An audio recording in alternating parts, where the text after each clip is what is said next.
Hello, everybody, and welcome to the Spiritual Journey podcast. My name is Nimesh Radia, and I'm your host. I always love starting every episode by saying thank you. I feel so blessed with this podcast, the people it reaches, the impact it's having. I started with the objective of simplifying spirituality and sharing whatever knowledge I have. And I was nudged to start it by my guides and my mentor, my friend Cedric Jeffrey, who's no longer in this realm. And I feel like it's guided. I feel like we get messages on a few messages a week and how people find this podcast when they need it most. So please keep sending those messages. It always lifts our souls. So thank you. If you're a regular listener, welcome back. Thank you for your support. We appreciate it. If you're new to this podcast, well, welcome. Let us know what you feel, what you think. Feedback's always a blessing. I am an Akashic record reader, Akashic trainer, podcast host, podcast creator, as well as a spiritual coach and mentor. And what I get to do is I get to hold people's space while they're going through something, whether you're going through an upgrade, guiding people to release the programming, to taking you back to you, your authentic self. Love what I get to do. I do that mainly through my mentorship program that I channel with Stacey. You can work with both of us or any of us individually. And what we do over 12 weeks, we guide you to you. We really help you to release the layers you're holding on to. And it is a roller coaster. It should come with a health warning. But if you feel like you're ready, reach out. If you feel like any of our voices resonate, then maybe you have a soul contract to work together. So do reach out. And this podcast wouldn't be where it is today without my beautiful, stunning co-host introducing the amazing, the stunning, the healer extraordinaire, Stacey Brown. Stacey, over to you. Please introduce yourself. It's so good to be here again. Thanks, friends, for tuning in to another episode. My name is Stacey. I'm an intuitive. I do readings for people from around the world. I'm also an Akashic record reader and a spiritual coach and mentor. And I have a book called Journey to Soul Center, Discovering the Gift of Surrender. It's available on Amazon and Audible. I'm so proud of what we've created in this space and the community that we've cultivated. If you're feeling like you need support, please reach out to us. We're here to help you in any way we can. Looking forward to this episode today, Nims. How you doing? I'm good. Actually, I'm still recovering from a cold, aka known as man flu. It's like deep, and I do feel like my physical body is going through a shift, and I guess it's a good reminder that a lot of times when we're going through a shift, the physical body is the last thing to shift. So if you are feeling something physically, rest and let it flow through you. Don't fight it. Like I said, maybe you're going through an upgrade, and maybe embrace it. And so today's topic, as I always say, we don't pick topics in advance. We pick topics that resonate. And today we're talking about the healing the urge to save. Why we can't rescue everyone we love. And this has come up a lot recently, and probably because, we have people going through the phase 2 of the mentorship program, which is to really guide people to become spiritual mentors. And that's why this topic kind of coming up for a lot of people recently. And it's because when you activate that healer in you, and I remember I went through it too, when you activate that healer in you, all of a sudden there's an urge to fix everybody. And I remember I got so excited, oh my God, I'm going to heal all my family and, all my loved ones. Oh my God. And, I quickly realized that not everybody's assigned to me. And also that not everyone's ready. So it is natural on this kind of healing path to want to heal those that you love. But the other thing you also got to bear in mind is that with those closest to you, you have a soul contract. And that soul contract is going to include some sort of expansion. And, sometimes the role of the healer and the role of a brother, sister, father, mother, whatever, friend, doesn't intermingle. We do heal, of course we do. But we heal by setting an example, by inspiring others. not always in the traditional sense. So that's really what we're talking about today is where does that urge come from to want to heal everybody? And it's a loving urge. And how do we handle it? How do we acknowledge that not everybody's assigned to us and it's okay? And maybe they're assigned to somebody else to heal or work with, and that's okay too. Is it weird to have somebody close to you that that maybe you can't work with as in a mentor-mentee perspective? Yeah.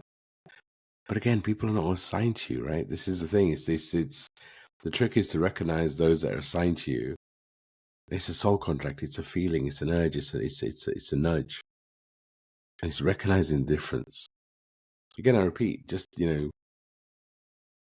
doesn't mean that you can't be an inspiration to your friends. It doesn't mean you can't nudge them. It doesn't mean you can't have a heart-to-heart conversation. It just means the deeper healing may come from a different source, and that's okay. How does this topic make you feel, Stacey, in terms of wanting to save everybody? I guess is the thing. How rescue everyone we love. How does that make you feel when you really have that urge to help somebody and you realize they're not assigned to you? This topic resonates with me deeply. And I think that on a personal note, I've lived with addiction in my household. And when that happens and you have somebody that you love struggling, you want to save them. You want to try to do what you can to save them, whether it's your partner or your child or your friend. There's this deep desire to save them from themselves. And the hardest thing in that process for me with my son was letting go and recognizing that it wasn't up to me. Like, even though he is my son and we have that soul contract as mother and son, I was not meant to be the one to save him. And gosh, that was the hardest lesson for me to learn. And something I still hold in a space very tender. And I think about often when I'm working with clients, when I have a mentee who is struggling and I want so badly to give them the answers, but that's not my place. My place is to hold space for them while they uncover their own answers. And it's been really challenging that I had to learn that lesson through my son.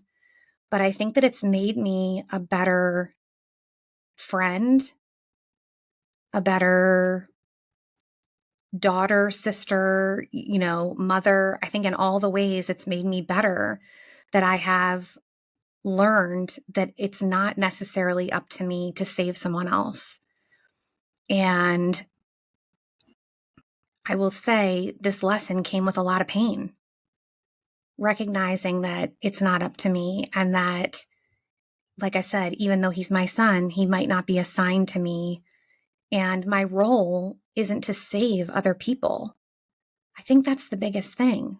Recognizing that my role is not to save other people. I can set an example by how I'm living my life. I can be a sounding board. I can be a listening ear. I can be a support. But as far as saving another person, it's not up to me. And that lesson came in such a painful way, but it's been integrated deeply. And now I've taken that lesson and applied it in all the areas of my life, recognizing that I can't save a client. I can't save a friend. I can't save a family member. This is something huge for me that I had to learn, and such a powerful lesson, because once you stop fighting it and trying to save another person and you just hold space for them, it actually can be very liberating, because you recognize it's not up to you, right? And there's a relief that comes with that when you recognize that this isn't your responsibility and you have to relinquish the control. And that's what I've done over the last couple of years.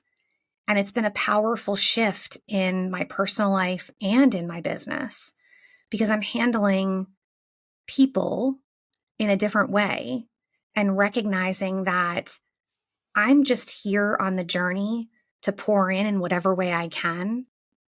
But I love the saying, we're all just walking each other home. We're all in this together and we're all trying to get to that end point and be peaceful and happy. And we're all on our own journey, right? We all have to uncover our answers in our own timing.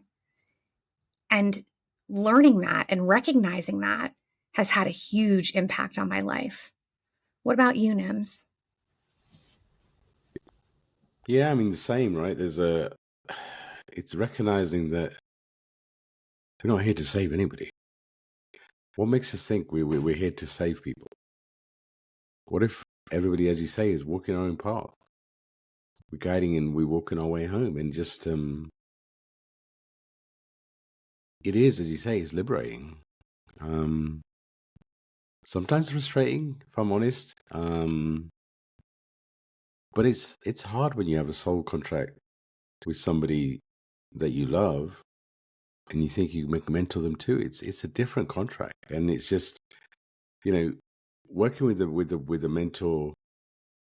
You give them permission to hold your space, and as a mentor, you see mentees going through some really deep emotional shifts, and I think it's hard to hold somebody's space in that kind of way if you also have an additional blood family relationship or a soul family relationship. Honestly, a lot of the people I mentored, I do become part of my soul family, because we go through so much together, right? But it's the journey to get there. And where does that urge to save people come from? And why is it deeper with those that we love? It's human nature to want to want to look after people, to fix people, to put other people first. So I guess the first, where does that urge come from? Probably from my childhood, from my programming. Being that peacemaker, that holder of energy, that and the unconditional love. But it's like when we realize that everybody's on their own journey, and the pain that we go through is part of our expansion. We're not here to stop people's pain. That's what we want to do when we want to fix people, is we want to stop their pain. But go back to when you've experienced pain. How much did you grow from it? So why would we think that we're here to stop people's pain? The other flip side is we can stop people struggling and suffering. That's why I'll always say pain is inevitable, suffering is optional. But again, if people are loved ones, how do we do that? Is we do that by putting ourselves first. So it doesn't mean that we can't help those people close to us. It just means that from a healing, mentoring perspective, they may not be assigned to us, and that's okay. The other important thing that the comment Stace made is everyone has free will. It's like even those that though our mentees, I feel like they come to us when they're ready, when they've it's almost like they've done the pre-work, and it's just I'll have a discovery call with people and talk about what we do, what I do. I never push anybody to sign up because I want them to sign up with free will. I'm not in sales mode, right? It's a soul mode. So it's just I trust that when they're ready, they'll sign up, and that's okay. Because here's the thing, it's our free will. When someone's assigned to you, there's divine timing. So letting go and trusting with our blood family, with our loved ones, but also with our clients. Everybody has free will.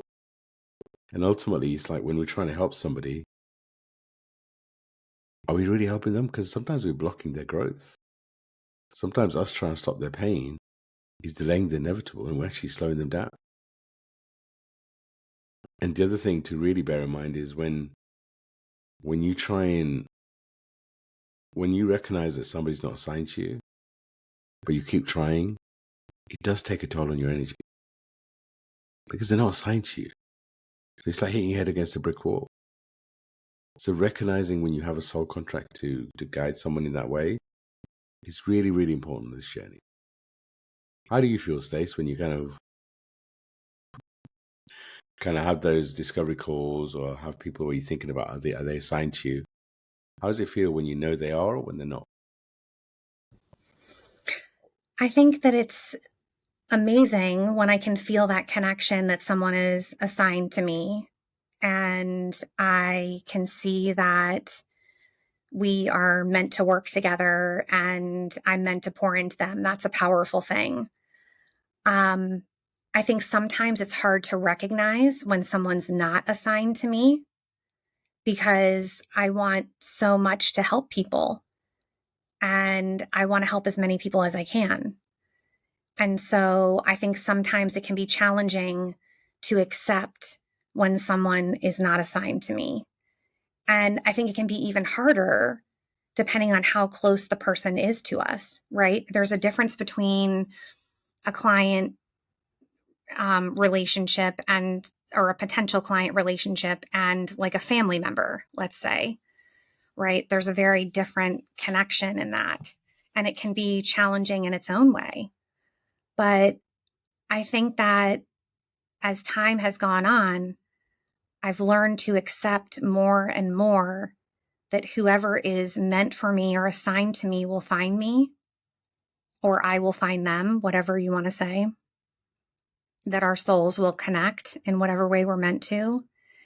And that even if we do connect, it is not my job or my responsibility to save anyone.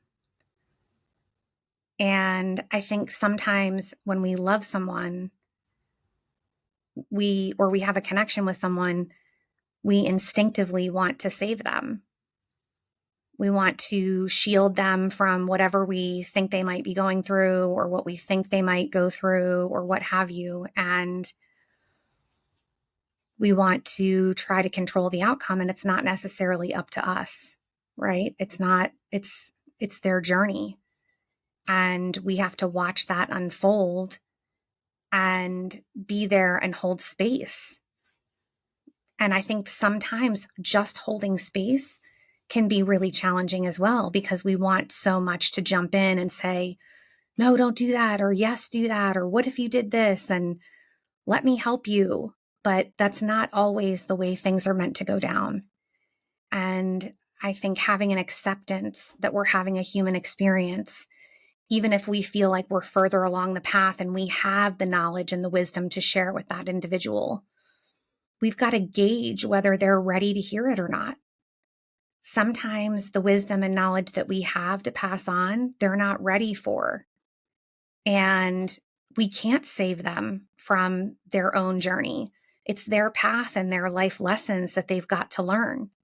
And I think sometimes it can be harder being the one watching than the one who's going through it. Don't you think? That's an interesting question. Yes, it definitely. I mean, holding space is hard. I mean, everyone talks about it. I'm holding your space. I'm holding your space. But it's holding space is holding space and watching somebody go through something painful, but growing from it and allowing them to grow through that experience without jumping in wanting to fix. And that goes against our programming, right? It goes against who we are. But the more you do mentoring, the more you realize that allowing people to grow, teaching them who they are, is a journey. And even though you have the urge to fix and to jump in, if you do that, actually you're slowing them down. And it is hard, right? It's just you start to build a relationship with those that you're mentoring and watching them in pain. But then the beauty when they get to the other side and realize how much they've grown is also a very beautiful moment. But going back to really kind of trying to do that for those that you love, how are you going to do that without jumping in? I mean, it doesn't mean that you can't help your loved ones, right? Holding a loving presence and compassion, allowing them a sounding board, in a place to just to understand their emotions without jumping in. Maybe asking better questions, because really, what from a healing perspective, the first stage is always awareness. How do you become more aware? You change your question. So yes, we can help our loved ones, and sometimes it's by asking a different set of questions. But again, you got to remember that sometimes that triggers people because you have a soul contract, you have a lot of emotional history, and this is why sometimes it's better for somebody not as connected. It really depends on the situation. But if this is something that you recognize that you do, then again, this is the first step in awareness. That awareness and letting go of the need to fix people is a release. If you are struggling with it, then journal about it. Maybe do some cord cutting for those that you feel attached to that you shouldn't be attached to in that way. Being present, time in nature, breath work. Turn the focus inward, because if this is something that you feel you're doing, then actually it's an opportunity for you to heal. Your answers are inside, not outside. Ultimately, we are here to be that shiny light. We are here to guide, but we're not here to fix. And this is what we always talk about, right? It's like, for many of us, we are that bridge. We are that light that shines, that it maybe inspires others. And there's others that shine the light that inspires us. Everything's a co-creation. Nobody's more important than the other. But understanding that you're on your journey and you're not here to fix people, and recognizing those that are assigned to you and those that are not, and letting go when it feels like somebody's not assigned to you. And again, what I'm saying is, if they're part of your world, it doesn't mean you can't have a conscious conversation with them. It doesn't mean you can't ask quality questions. It just means that you have to let go of the outcome. It's not on you. And asking better, it really empowers others to find their truth. This is what we do as mentors. We empower people to find their true self. And how do you do that? By holding space. We're not here to fix anybody. I always say I never tell anybody what to do, because one, who am I telling anyone what to do? But two, I want to guide people to who they are, and it's different to who I am. And it's such a beautiful process, but also recognizing that some people are not assigned to me, and that's okay too. Excuse me. So Stacey, what's that mentoring journey like for you when you recognize that somebody is assigned to you? Holding their space as they go through a shift. How does that feel for you? It's so amazing to get to be that person for someone else when they're on their journey. And a lot of the times when a mentee comes into my life, it's because they're facing a major life change. I've had people who are going through divorce. I've had people who are going through loss of some kind. I've had people who are leaving a religion, like major, pivotal, life-changing things. And there's a few things to it. The first thing is, it gets me excited that I can relate to so much, like that I've been through so much that I can actually relate a lot of times to what my clients are going through, and I can feel when there's a connection with them. But I get excited because when there is that connection, I recognize that I'm meant to help this person, and I get to hold space for them while they uncover the different parts of themselves. It's exhilarating. It's exciting to get to walk the journey with someone who is just starting to uncover a new layer of themselves. And to be by their side while they do that is such a beautiful experience. But I think even when they're assigned to me, I recognize that I'm not saving them. I'm showing them how to save themselves. I'm setting an example for them in different ways. I'm listening to them. I'm acting as a sounding board. I'm essentially guiding them to their own answers. And that is a really beautiful place to be, because then it takes the responsibility off of me, right? That I'm not here to save them. I'm simply here as a messenger, a conduit, helping them connect if and when they're ready, and allowing them a safe space to uncover that next layer of who they are. So for me, it's exciting because I get to be in a space of watching people grow and shift and change. And I get to accept that it's up to them, that the results they get are up to them. You know, I often tell people what you put into the program we do is what you get out of it. We say this all the time. Both Nims and I say this, what you put into it is what you're going to get out of it. And if you're putting the time in, you're going to have a massive transformation. But it's got to be about you wanting to do the work. We can't do it for you. And for me, it's been very freeing to recognize that it's not up to me. Because what a tremendous amount of pressure to think that it's up to me to save someone.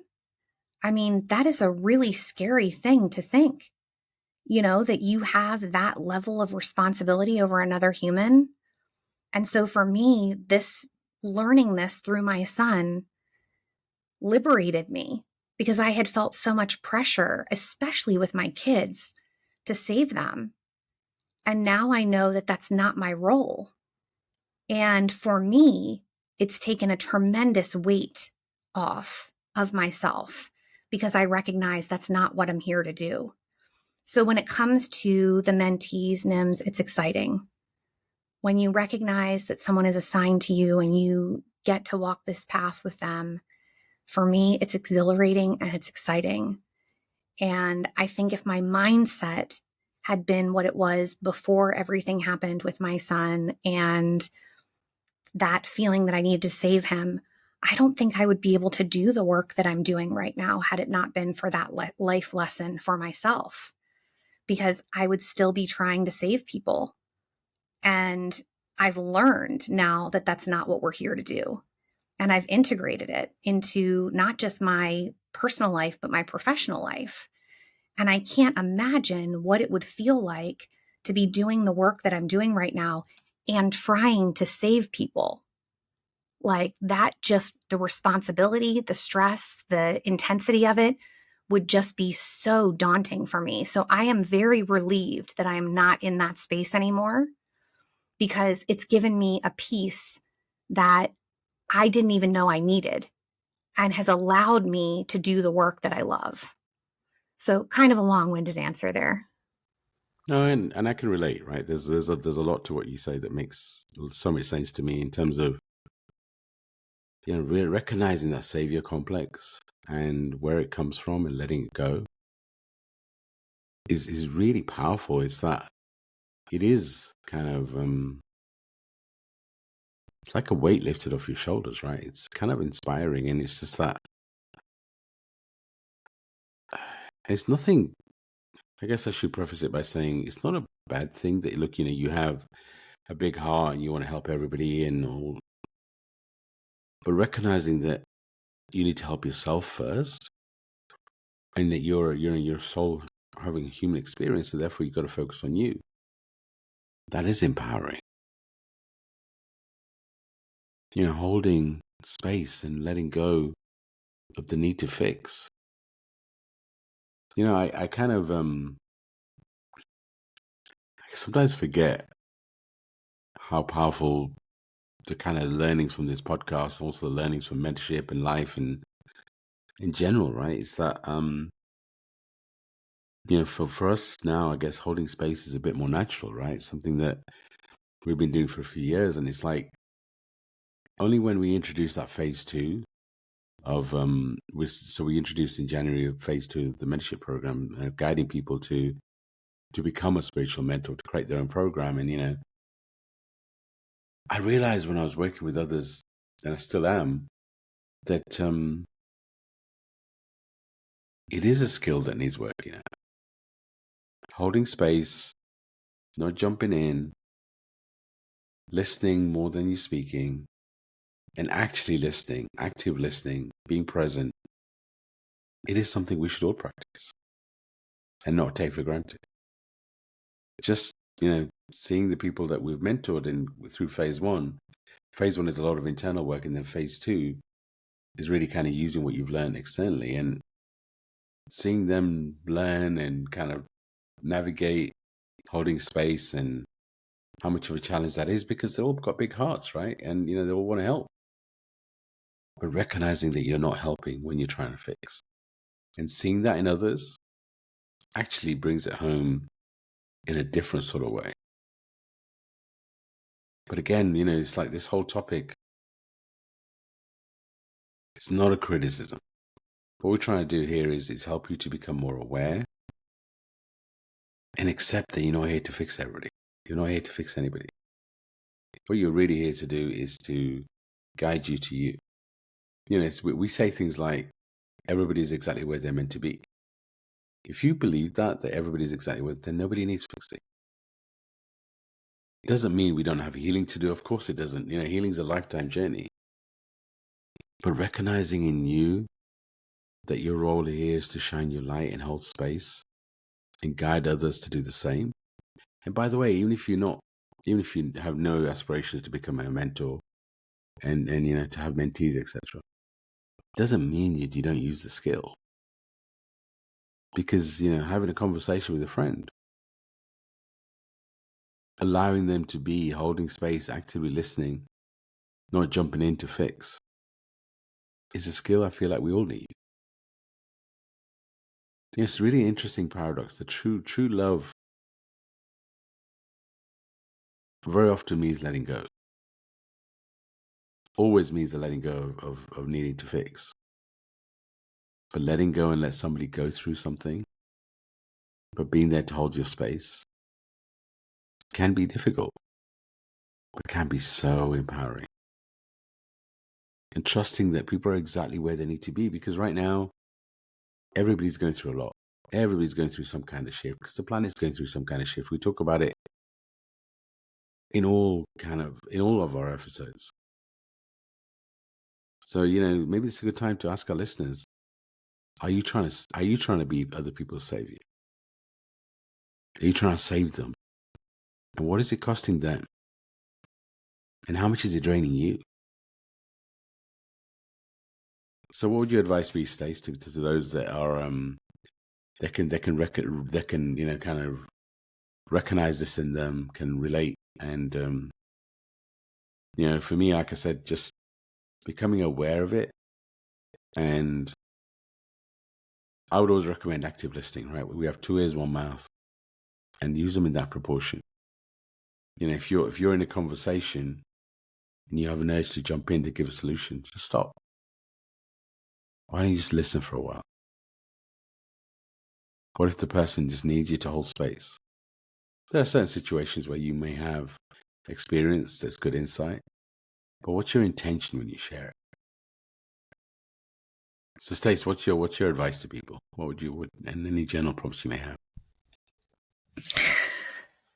I absolutely feel that you've got to dig into your own past to figure out why it is that you want to save others. If you're in that space, what is it that you have gone through? And this is a great journal prompt. What is it that you have gone through that has given you the message that is your responsibility to save another?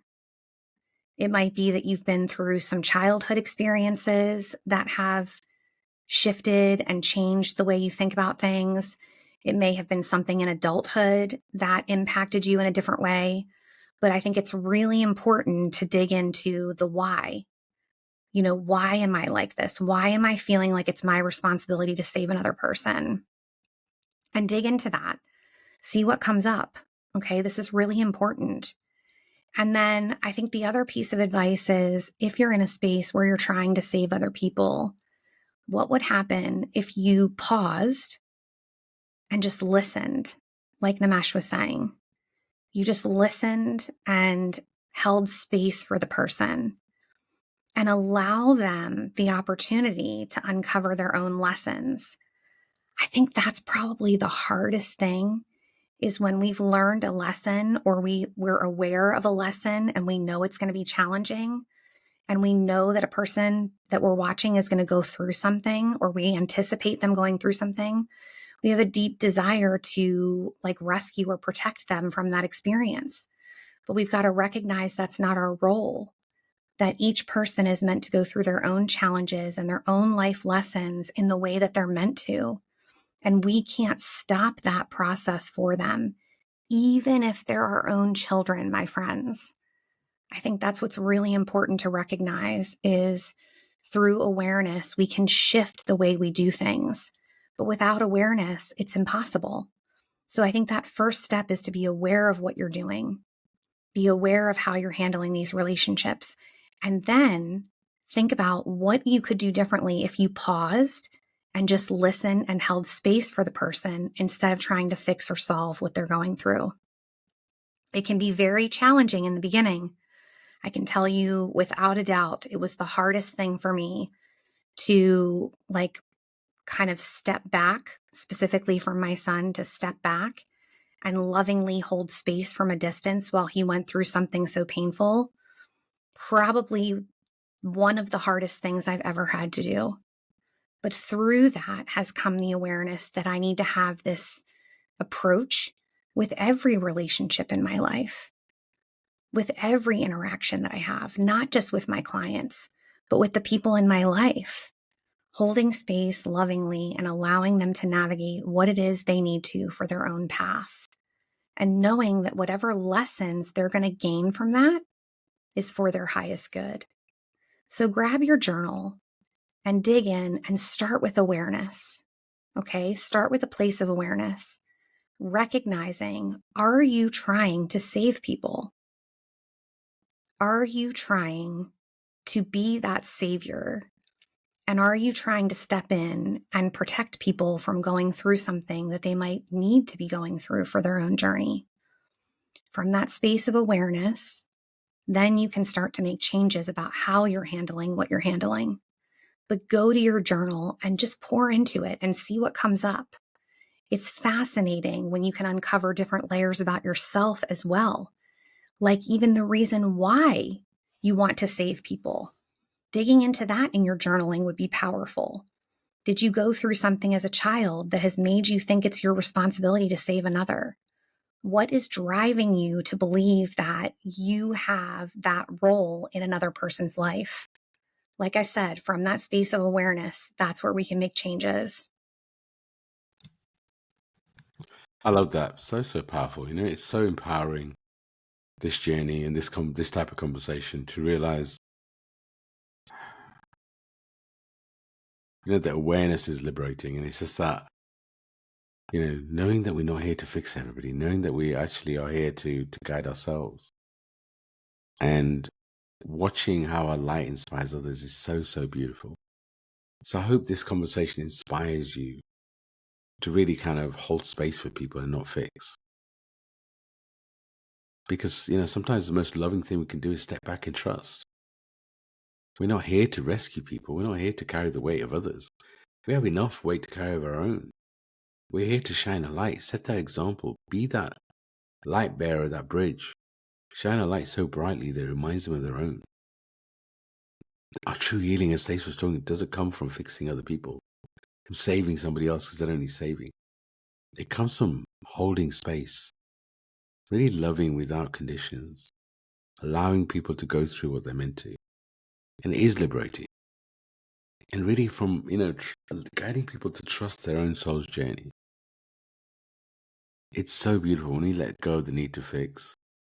We create space for miracles, for growth, for that beautiful journey that could guide people on. Everyone is capable of finding their way home. The universe is never going to give us anything we can't handle. We have such a power in ourselves to really be that light to inspire others. And that is what I feel like we're all being called to do right now. With this shift is to shine our light unconditionally. And it's a beautiful opportunity.